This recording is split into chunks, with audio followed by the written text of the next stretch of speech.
하나님의 말씀은 사도행전 7장 9절, 10절, 51절부터 53절입니다. 자, 다 함께 합독하시겠습니다. 먼저 9절부터 10절. 자, 시작. 여러 조상이 요셉을 시기하여 애굽에 팔았더니 하나님이 그와 함께 계셔 그 모든 환난에서 건져내사 애굽 왕 바로 앞에서 은총과 지혜를 주심에 바로가 그를 애굽과 자기 온 집의 통치자로 세웠느니라. 자, 51절부터 53절입니다.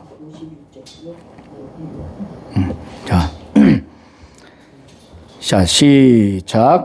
목이 곧고 마음과 귀에 할례를 받지 못한 사람은 너희도 너희 조상과 같이 항상 성령을 거스리는도다.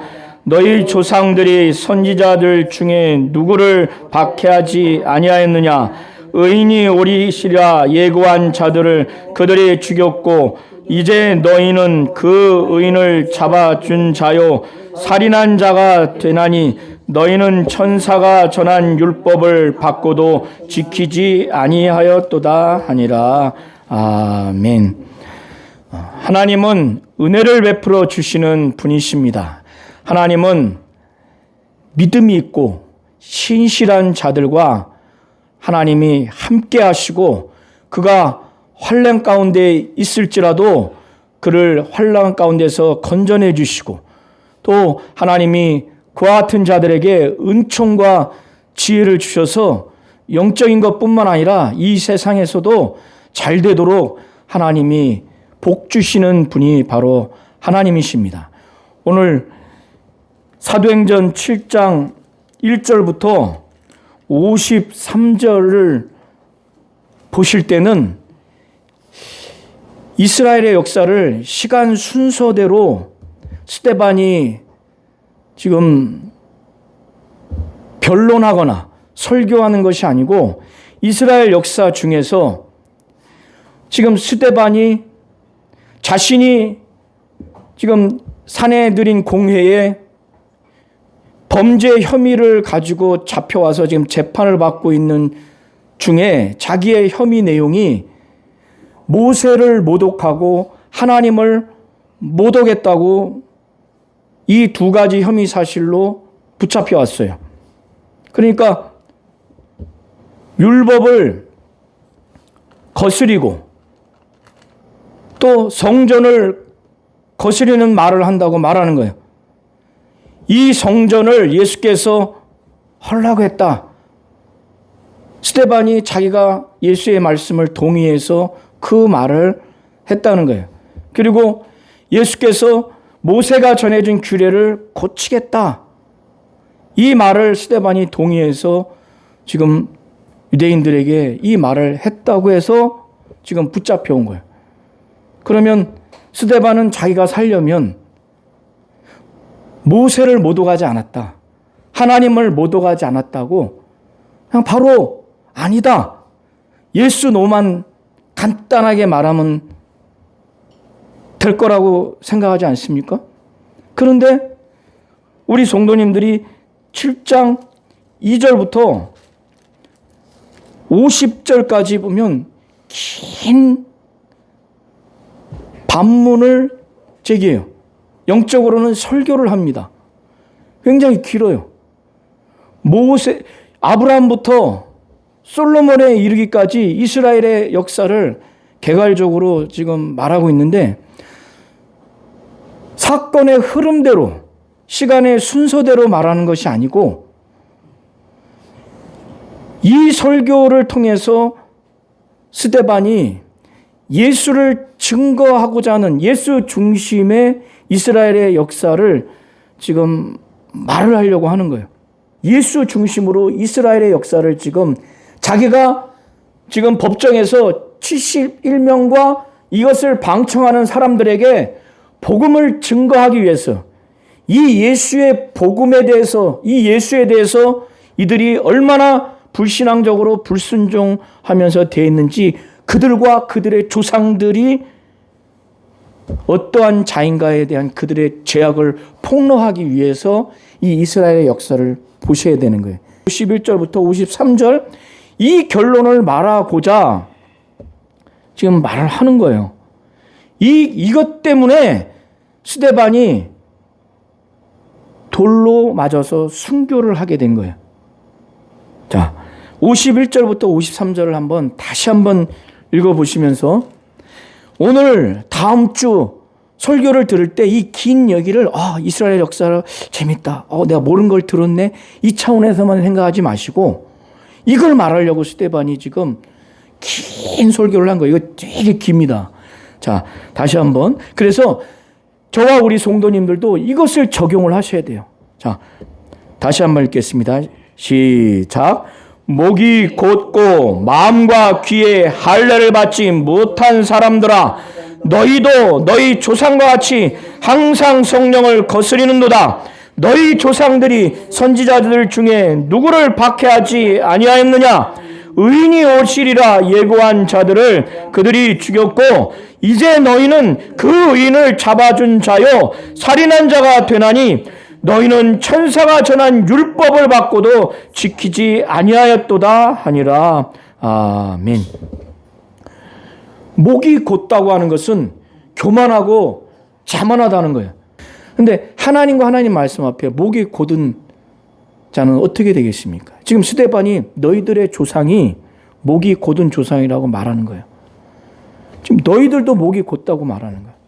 왜 이렇게 아주 비유적으로 말했지만 이 한마디에 속이 신기가 확 아주 뒤집어지겠죠. 이 듣는 사람들. 목이 곧고 마음과 귀에 할례를 받지 못한 사람들아. 마음과 귀에 할례 받지 못했다고 하는 것은 이것도 하나의 은유인데 예레미야 4장 4절과 6장 10절 이사야서 63장 10절에 보면 이 할례를 받지 못했다고 하는 그런 비유적으로 말하고 하는 것은 마음과 귀에 할례를 받고 안 받고는 그거 육신적으로는 할 수 없어요. 이스라엘에게 있어 할례는 언약 백성의 표시로서 남자아이를 8일 만에 그 생식기에 표피를 자르는 거예요. 그런데 귀에 할례할 수 있는 게 아니에요. 마음에 할례할 수 있는 게 아니에요. 이건 은유예요. 그건 뭐냐? 할례의 의미는 하나님이 이스라엘 백성들에게 가나안 땅을 주겠다. 땅에 대한 약속. 그리고 아브람과 그 사라가 각각 이삭을 낳은 나이가 아브라함은 100세에 낳았어요. 이 사라도 90세가 넘어서 사라를 낳았어요. 생물학적으로는 불가능한 거예요. 오직 하나님의 약속과 그 약속을 믿은 믿음의 자녀로 이삭을 낳은 겁니다. 그래서 이 이삭뿐만 아니라 그 자손이 저 하늘의 별과 같고 바다의 모래같이 내 자손이 많아질 것이다. 아니 이거 20대 부부에게 약속한 거는 약속 생물학적으로도 날 수 있다고 10중 8구 다 생각하잖아요. 100세에 90세 넘은 지극히 연로한 할아버지 할머니란 말이에요. 걷기도 힘든 60만 넘어도 이제 생물학적으로 어려운데 100세예요. 90대 넘은 지극한 노인에게 그 약속을 믿었고 그래서 땅과 이 자녀에 대한 약속을 믿고 순종하겠다고 그런 차원에서 하는 것이 할례예요. 그런데 마음과 귀에 할례를 받지 않았다고 하는 것은 무슨 의미겠어요? 하나님과 하나님 말씀 앞에 불순종하고 불신앙적으로 대하고 그래서 하나님 앞에 죄악이 가득한 것을 지금 말하는 거예요. 마음과 귀에 할례 받지 않는 목이 곧고 마음과 귀에 할례 받지 못한 사람들아 너희도 너희 조상과 같이 항상 성령을 거스린다는 거예요. 성령을 거스리는 게 얼마나 고통스러운지 아십니까? 성령을 거스리는 게 최고로 고통스러운 거예요. 그건 저로서는 단 몇 초도 그걸 견딜 재간이 없어요. 술 먹는다고 그거 평안이 됩니까? 그 상태에서? 그거는 어마어마한 죄악이에요. 스데반이 지금 공회원들, 자기를 죽이려고 눈에 도끼를 품은 71명의 공회원들과 그 방청객들에게 지금 이렇게 강력하게 말하는 거예요. 항상 성령을 거스른도다. 너희 조상들이 선지자 중에 누구를 박해하지 않았느냐? 이스라엘 민족들이 예레미야 죽였습니다. 이사야, 에스겔, 말라기 선지자 중에서 박해하지 않는 사람들이 없어요. 그리고 그 선지자들이 예수 곧 의인이 오실 거라고 예언을 했어요. 그들이 무슨 잘못을 했어요? 목이 곱고 마음과 귀에 할례를 받지 않으니까 하나님의 말씀을 전하는 예언자들을 듣기 싫은 거예요. 듣는 게 화가 나고 짜증나는 거예요. 하나님의 말씀이 화가 나고 짜증나는 거예요. 이거는 신앙생활을 할 수가 없어요. 그래서 의인이 오시리라 예수가 오시리라 예고한 자들을 그들이 죽였고, 이제 너희는 법정 안에 있는 71명 공회원들, 이 유대인들, 너희는 의인을 잡아준 자요, 예수를 로마 제국에 잡아 넘겨버렸죠. 그리고 죽였어요. 너희는 천사가 전한 율법을 받고도 지키지 않았도다. 내가 지금 모세의 율법을 거스린다고 지금 너희들이 말하는데, 너희가 정작 천사가 전한 율법을 지키지 않았어요. 율법을 전해준 모세는 나중에 나와 같은 선지자가 나오리라. 그게 바로 예수거든요. 너희가 지금 모세를 그렇게 대단하게 여기고 모세가 전한 율법을 대단히 여기는 너희가 모세가 전한 율법, 모세가 전한 이 예수를 너희가 죽였어.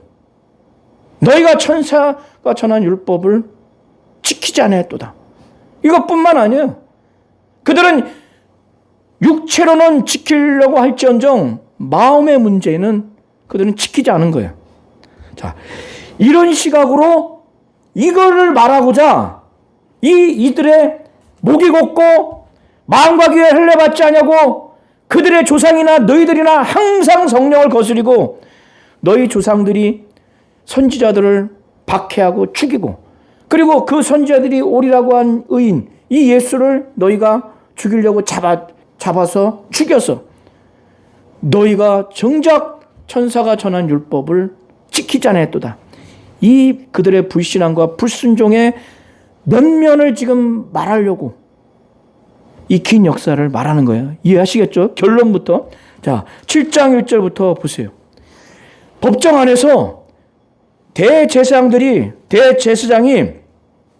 공회의 이제 재판장이에요. 사회자이기도 하고. 그래서 지금 모세를 모독하고 하나님을 모독한 게 지금 범죄 혐의로 모두 진술을 하니까 이게 사실이냐? 율법을 거스리고 성전을 거스렸느냐? 예수가 성전을 헐라고 했고, 또 모세가 전해진 규례, 성문화된 율법뿐만 아니라 구전 율법을 포함한 이 규례를 고치겠다고 예수가 말한 걸 너 동의하면서 그걸 말했느냐? 지금 이거 사실이냐? 이게 묻는 거예요. 스데반이 사실 아닙니다. 사실입니다. 이렇게 짧게 말하는 것이 아니라 그들에게 아브라함과 족장 시대 얘기를 합니다.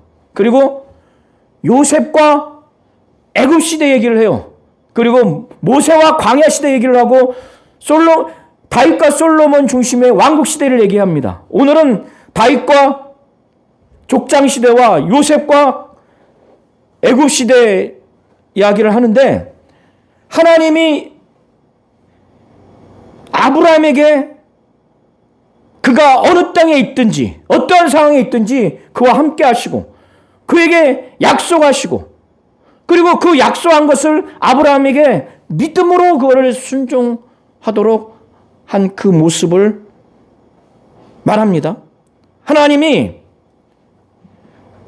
지금 유대인들이 예루살렘의 그 지역, 예루살렘 성전 안에 하나님이 임재하신다고 그들은 생각을 해요. 구약에서 계속 이들은 성막 중심의 신앙생활, 성전 중심의 신앙생활을 했어요.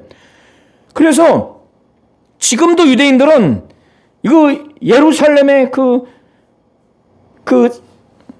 지역, 거기서 성전 중심의 그 신앙생활을 합니다. 그게 유대교의 신앙이에요. 그래서 구약 역사로부터 예수님 당시까지 항상 성전은 하나님이 임재하시는 장소로 이렇게 이해를 했기 때문에 성전을 헌다? 이건 하나님을 모독하는 거라고 생각을 하는 거예요. 모세를 대단하게 생각하기 때문에 모세가 전해준 율법을 고치거나 그걸 없앤다고 하는 건 이건 모세를 모독하는 거예요. 기독교에 있어서 하나님 아버지와 그가 보내신 예수를 아는 것이 영생인데 하나님을 모독해? 그리고 하나님이 보낸 예수가 전한 이 진리를 고쳐? 이거는 있을 수가 없는 거예요. 그 사람은 예수 믿는 사람이 아니에요. 지옥 가는 거예요. 귀신 되는 거예요. 그러니까 유대교 입장에서 하나님과 하나님이 보낸 모세가 전한 하나님의 말씀은 율법입니다.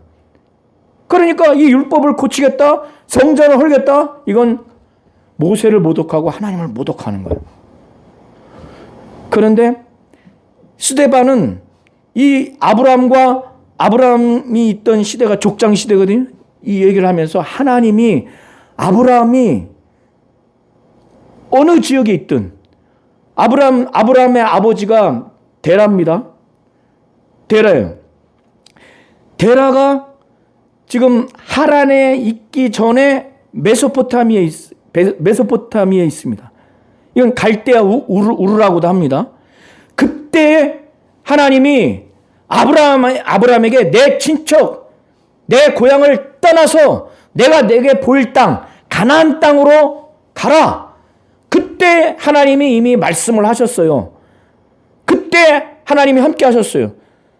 지금 유대 지역이 예루살렘 지역이 아닌데도 하나님이 그 지역에 함께 하셨단 말이에요. 성전이 있기 전에도 하나님이 함께 하셨다는 거예요. 하나님 말씀하셨어요. 성전 안에 왜 자꾸 하나님을 그곳에만 있어야 되느냐고 생각하는 그들에게는 충격적인 일이 아닐 수 없어요. 오늘 우리 성도님들도 마찬가지예요. 이 예배당 안에만 하나님이 계신 게 아니에요. 가정이든 직장이든 사업이든 어느 때이든 간에. 다만 이 예배당도 귀하게 여겨야 되는 건 맞아요. 자, 이 아브라함에게 무엇을 약속했느냐? 두 가지 약속을 했어요. 내가 내게 지시할 땅으로 가라.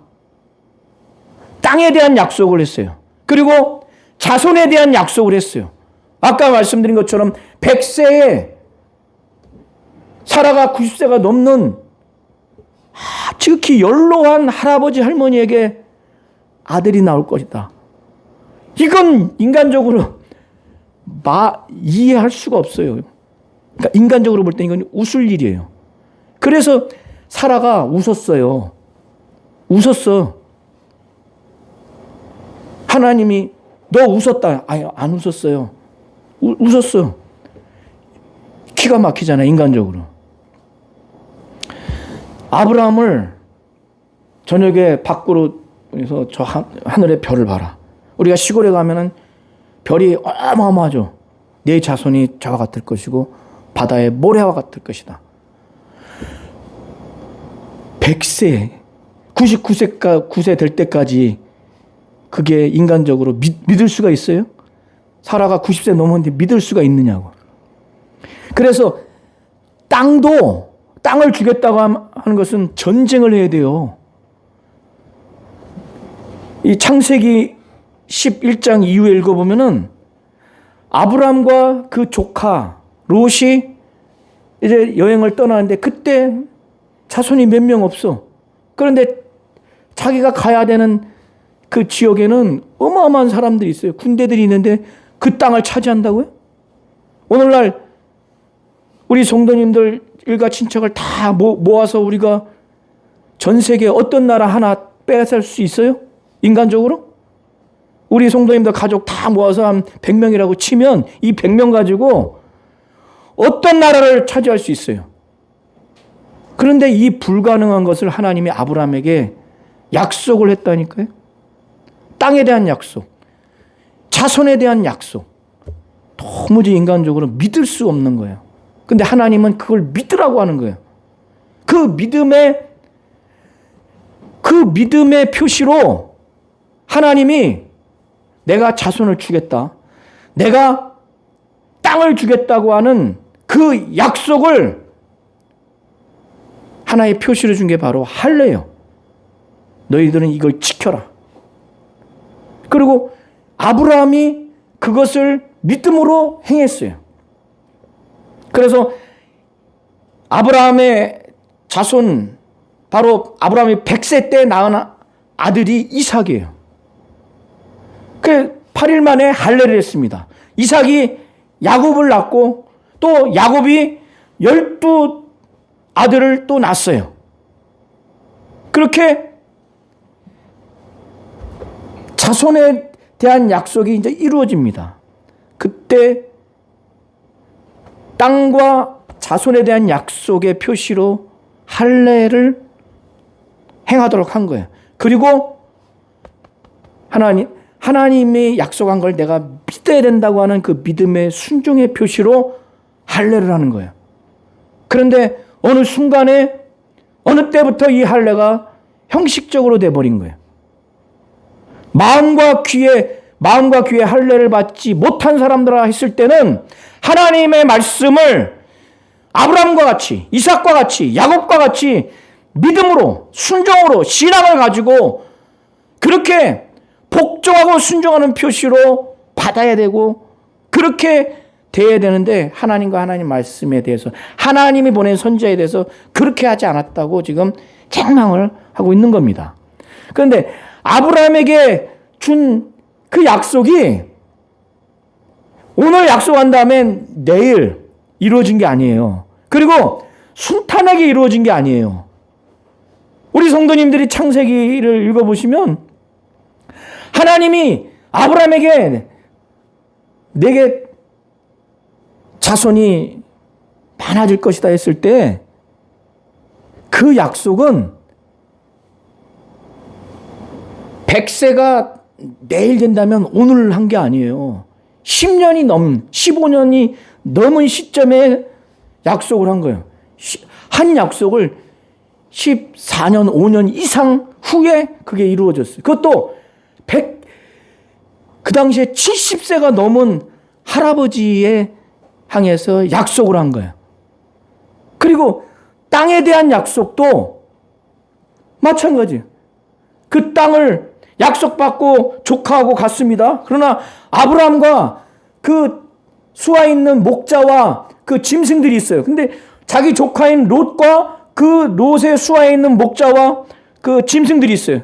근데 목축을 하다 보니까 조카의 목자와 아브라함 목자와 싸우는 거예요. 싸우니까 이러면 안 되겠다. 아브라함이 롯에게 제안을 해서 우리는 싸우면 안 된다. 네가 가고자 하는 땅을 먼저 선택을 해라. 네가 좌하면 내가 우하겠다. 그래서 롯이 볼 때 저쪽 가나안 땅 보니까 저쪽 땅 보니까 아주 좋아 보여. 그곳에 간 지역이 소돔과 고모라 땅이에요.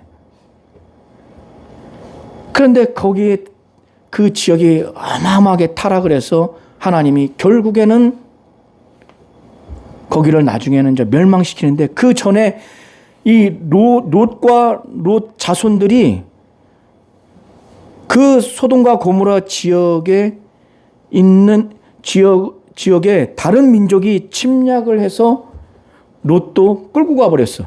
그러니까 아브라함이 그 얘기를 듣고 롯 조카와 조카 가족들, 일가들을 다 구해냅니다. 그러니까 그 중간중간에 역사가 있어요. 그리고 소돔과 고모라는 멸망하고 땅에 대한 약속을 한 다음에 우여곡절이 많아요. 장기간 지났습니다. 그리고 하나님이 아브라함에게 어떻게 약속을 했냐면 땅에 대한 약속을 줬는데 그냥 탄탄대로 아주 오늘날로 말하자면 부귀영화를 누리면서 아무런 고통 없이 땅을 차지하는 게 아니라 오늘 한번 7장 보시기 바랍니다. 뭐라고 하나님이 말씀을 하셨냐면은 6절부터 보세요. 뭐라고 말씀하냐면 그 후손이 다른 땅에서 애굽에서 나그네가 될 것이다. 그 땅 사람들이 종으로 삼아 400년 동안 괴롭게 할 것이다. 아브라함이 살아있을 때가 아니에요. 400년 동안 애굽에게 아주 혹독하게 괴롭힘을 당할 거라는 거예요. 그것도 종인 상태에서. 그런 다음에 하나님이 이 이스라엘 민족을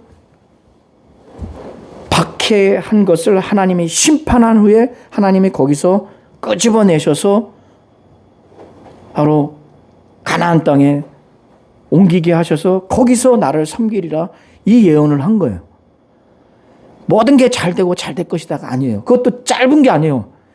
400년 동안. 그런데 이 가나안 땅을 그 전에도 들어갔었어요. 자, 그게 4절 5절을 보세요.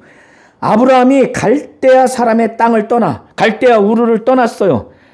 아버지하고 같이 떠났어요. 데라하고. 그래서 하란이라고 하는 지역에 일시 거하다가 거기서 아브라함의 아버지가 거기서 죽었어요. 죽으니까 그때 하나님이 그때 말씀해요. 그를 거기서 너희 지금 거기서 내 친척 고향을 떠나라고 창세기 12장에 보면 나와 있습니다. 그래서 거기를 아버지가 돌아가셨으니까 장례 치르고 거기서 또 머물러 있으면 안 되기 때문에 하나님이 아마 또 거기서 명령을 하신 것 같아요. 명령을 하니까 하나님이 그를 거기서 너희 지금 사는 이 땅으로 옮기셨다. 여기 잘 보세요. 아브라함과 그 자손들이 노력해서 갔지만 하나님이 옮기셨다고 그렇게 표현이 돼 있죠. 그러나 여기서 발붙일 만한 땅도 유업으로 주지 않았어요. 가나안 땅을 5절, 6절, 7절 후에 400년 후에 가나안 땅에 처음 들어간 게 아니라 그 전에 들어갔었어요. 들어갔는데 여기서 발붙일 만한 땅도 유업으로 주지 않았어요. 이때 주지 아니하고 약속을 한 거예요. 다만 이 땅을 아직 자식도 없는 그와 그의 후손에게 소유로 주신다고 약속만 한 거예요. 근데 그 약속을 믿었어요. 대단하지 않습니까?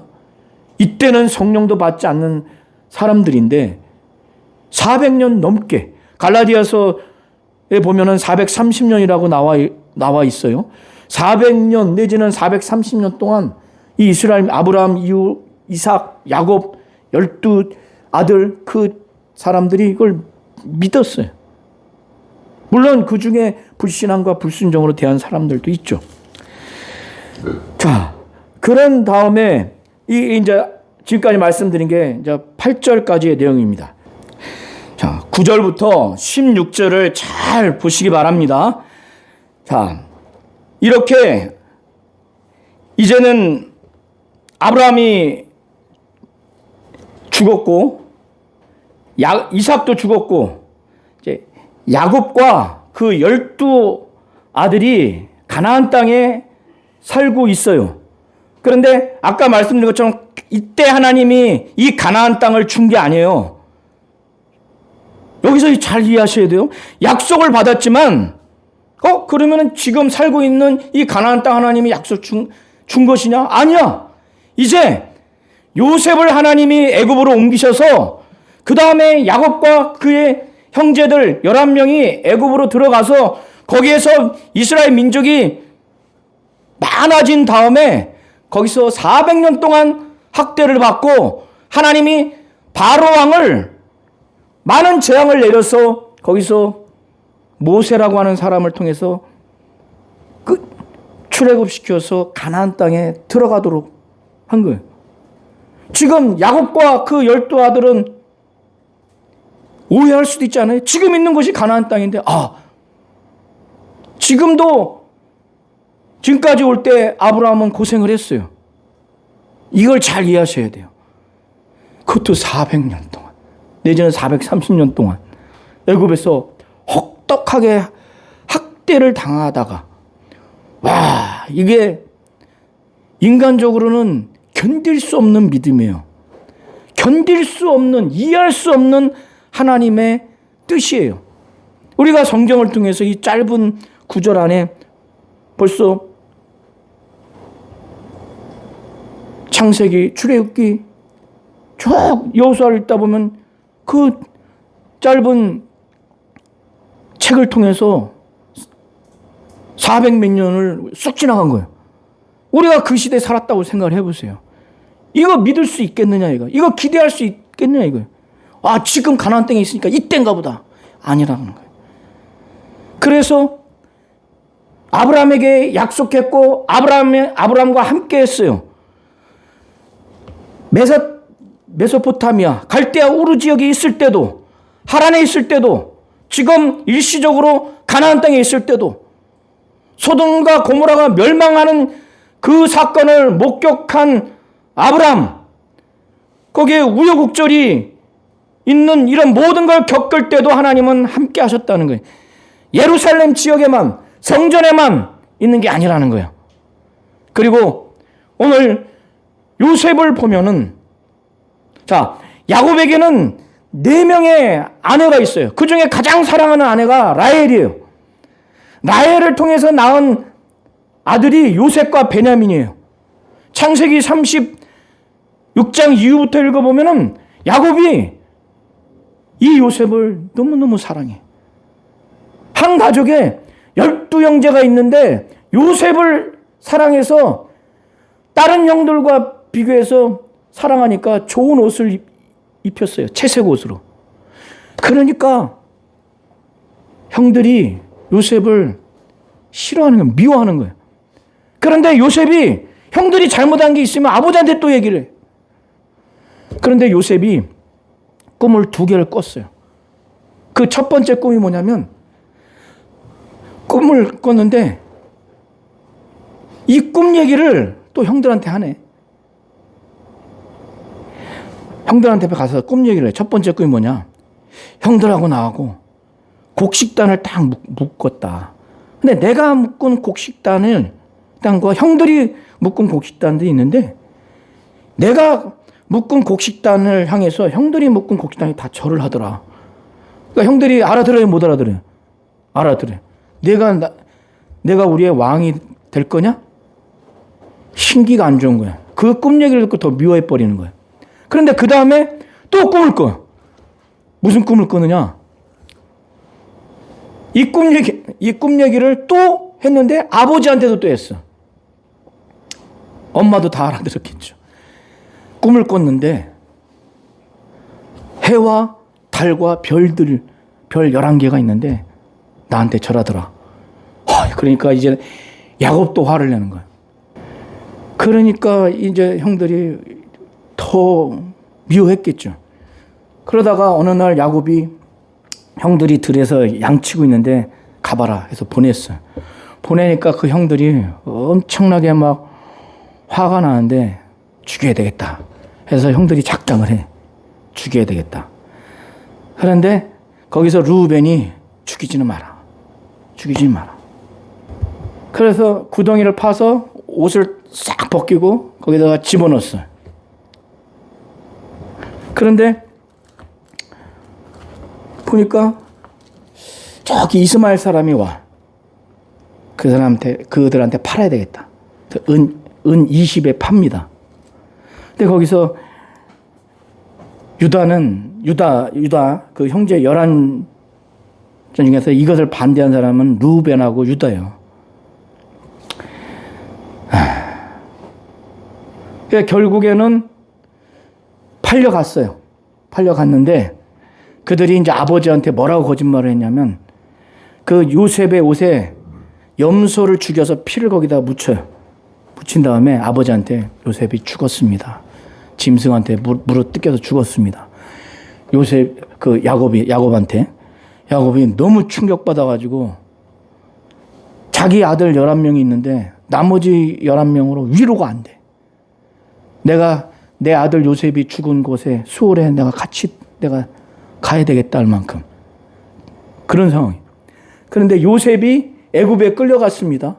애굽에 끌려갔는데 거기에 바로의 그 신하 중에서 친위대장이 있습니다. 보디발이라고 하는 친위대장.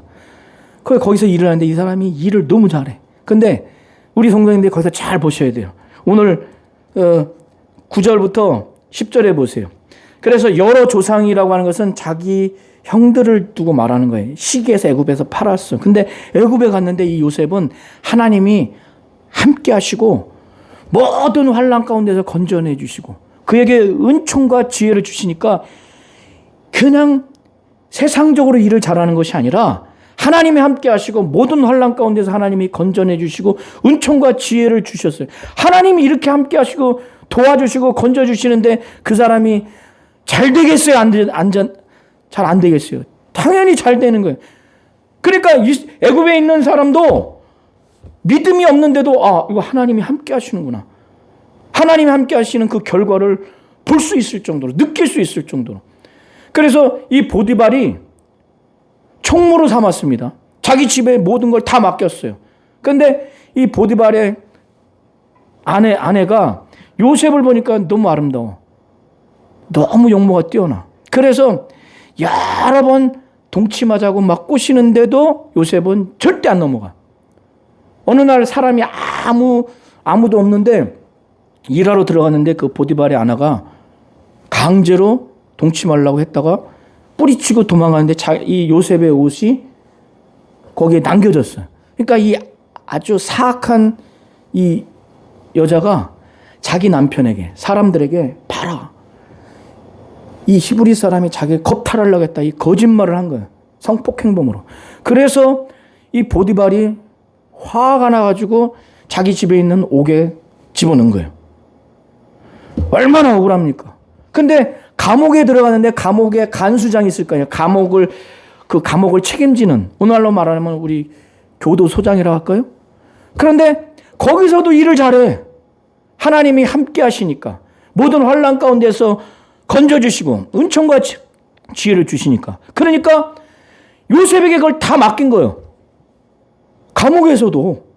우리 같으면 화병 나와서 자살하거나 죽을 수도 있는데, 에? 여자 말을, 오늘날도 여자 말 성폭행했다 그러면 여자 말은 대부분 다 믿어주잖아요. 이 요셉이 거기서 그렇게 하나님이 함께 하시고 환난에서 건져주시고 은총과 지혜를 주시니까.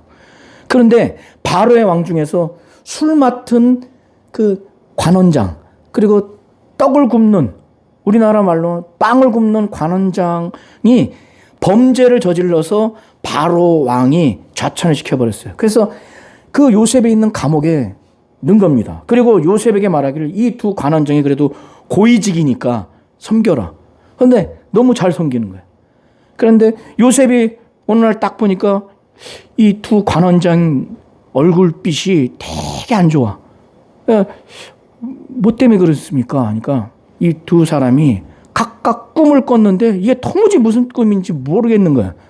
그냥 한번 말해보세요. 이 꿈을 해석하는 건 하나님께 있으니까. 그래서 술 맡은 그 관원장이 내가 꿈을 꿨는데 이 포도나무가 있는데 포도나무에 가지 3개가 있다. 그 가지에 꽃이 나고 포도나무가 나왔다. 근데 내 손에 바로 왕에게 줄 그 잔이 있는데 그 즙을 짜서 내가 포도주를 왕에게 줬다. 이 말을 하니까 그건 이겁니다. 3가지는 앞으로 3일 안에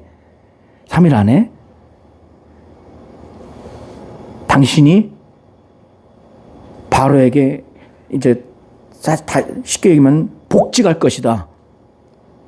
잔에 포도주 잔을 즙을 짜서 잔을 바로에게 줬다고 하는 것은 복직할 것이다. 이게 아주 훌륭한 해석이라 생각하니까 떡 맡은 관원도 자기 얘기를 하는 거예요. 내가 지금 꿈을 꿨는데 하얀 떡이 있는 광주리 3개가 내 머리 위에 있다. 근데 맨 위에 있는 광주리에 구운 음식이 있는데 새가 와서 먹더라. 이거 무슨 뜻이냐? 그러니까 새 광주리는 앞으로 3일 안에 당신이 나무에 매달려서 새가 먹을 것이다. 이 충격적인 말을 한 거예요. 그래서 이 요셉이 술 맡은 관원한테 당신이 복직되면 나를 좀 기억해달라. 그리고 바로한테 나는 이 옥에 갇힐 행동을 하지 않았다. 보디발의 아내를 겁탈한 게 아니다. 그런데 그걸 기억지 못했어요. 2년 후에, 2년이 지났어요. 여러분 생각해 보세요. 이걸 말해서 내가 이걸 말했으니까 당장 다음 주에는 풀려나겠지. 이거 아니에요. 2년이 지났다니까. 이 술 관원이 그걸 잊어버리기도 했고 바로가 또 꿈을 꿨어. 바로 왕이. 무슨 꿈을 꿨느냐? 2가지 꿈을 꿨어요. 근데 전국에 있는 이 꿈을 해석하는 사람들은 다 불렀는데 아무도 해석을 못하는 거예요. 그러니까 그때 술 관원장이 내가 옥에 있는데 여차여차 꿈 해석을 잘하더라. 우리가 범죄에서 옥에 갇혔지 않습니까? 떡 맡은 관원장도 꿈을 얘기했는데 그게 다 그대로 이루어지더라. 그래? 그래서 데리고 와서 꿈을 얘기를 했는데 그게 첫 번째 꿈이 나일강에 있는데 7마리의 그 살찌고 아름다운 소가 있고 못 먹어서 흉측하고 아주 빼싹 파리한 소가 있는데 여기도 7마리. 근데 이 7마리가 이 7마리를 잡아먹더라. 잡아먹으면 배불러서 때깔이 좋아야 되는데 여전히 흉측하더라. 그리고 2번째 또 얘기를 해.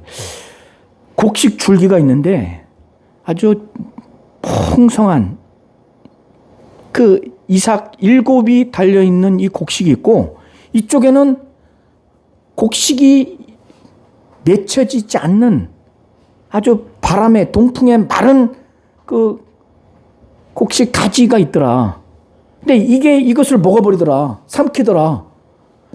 이 두 꿈 얘기를 하니까 살찌고 아름다운 7소와 이 한 줄기의 이삭은 각각 공통된 거다. 앞으로 7년 동안 풍년이 이를 것이다. 그리고 이 파리하고 흉측한 7마리 소와 또 7 그 빼샥 마른 그 7가지 그 이삭 7 그것은 각각 큰 흉년이 될 거다.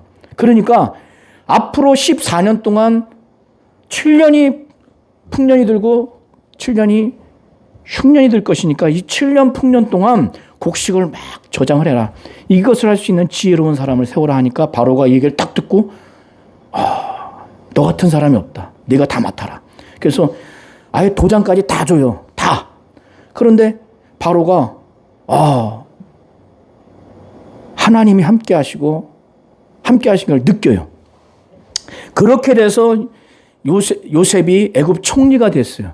그래서 흉년이 이제 7년이 지나고 7년 흉년이 이제 시작이 돼서 가나안 땅에 있는 그 야곱과 그 밑에 있는 11명의 아들들이 이제 흉년이 당하니까 야곱이 그 아들들한테 저 애굽 가서 돈 주고 곡식을 사와라 해서 가서 보낸 거예요.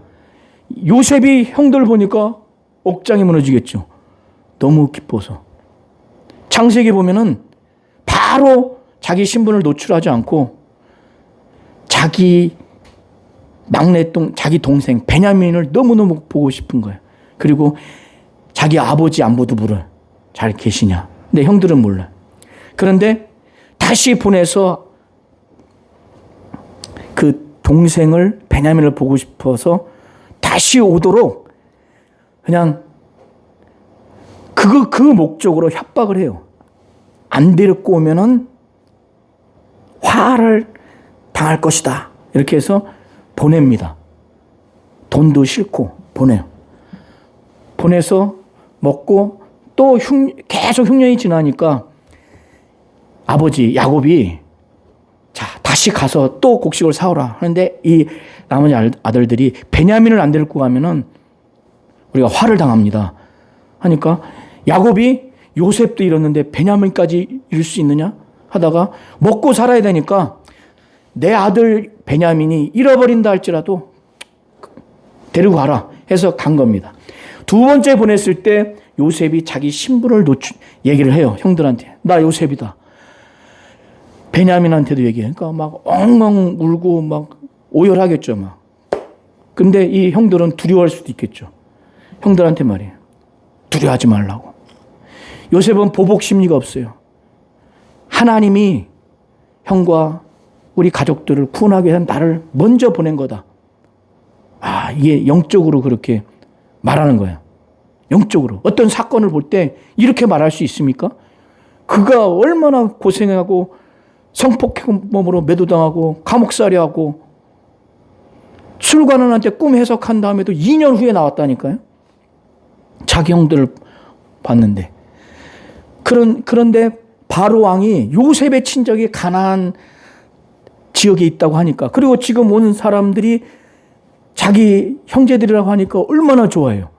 당장 가서 데리고 와라. 그리고 좋은 땅을 주겠다고 해서 데리고 와요. 데리고 와서 야곱이 그 애굽에서 죽습니다. 75명을 데리고 온 다음에 그 얘기가 이 짧은 13절 11절부터 15절까지예요. 그리고 거기서 끝나는 것이 아니라 16절에 보면 하나님이 아브라함에게 땅을 약속했다고 그랬죠. 그래서 죽기는 야곱에서 죽었지만은 장사는 무덤은 어디에 있느냐? 16절에 보면 세겜으로 옮겨져 아브라함이 세겜 하몰의 자손에게서 은으로 값주고 산 무덤에 장사된 거예요. 그러니까 이것은 하나님이 약속한 장소에 묻혀진 겁니다. 오늘 아브라함과 족장 시대, 요셉과 애굽 시대 이야기를 하면서 보세요. 요셉과 아브라함은 의인입니다. 아브라함과 요셉, 이삭과 야곱, 요셉을 통해서 하나님은 약속하시고 하나님의 일을 이루어 가십니다. 요셉이 가나안 땅에 있을 때도, 구덩이에 있을 때도, 애굽에 있을 때도, 성폭행범으로 몰아갔을 때도, 감옥에 있을 때도 술관원장에게 꿈을 해석한 다음에 다음 주에 풀려날 줄 알았는데 2년이 지났어요. 2년 동안 고생할 때도 하나님이 함께 하시고 환난에서 건져주시고 은총과 지혜를 주셨기 때문에 이렇게 된 겁니다. 자, 하나님은 이렇게 아브라함과 요셉에게 믿음이 있고 약속을 지키려고 하는 자들과 함께 하십니다. 그것이 예루살렘 지역, 예루살렘 성전이 아니라 할지라도 갈대아우르, 메소포타미아 지역이든 하란이든 또 애굽이든 구덩이든 감옥이든 성폭행범으로 몰려가든 어떤 상황에도 하나님은 함께 하시고 모든 환난 가운데서 건져내 주시고 은총과 지혜를 주시는 분이 바로 하나님이시라는 것을 우리 성도님들이 분명히 아시기를 예수의 이름으로 축원합니다.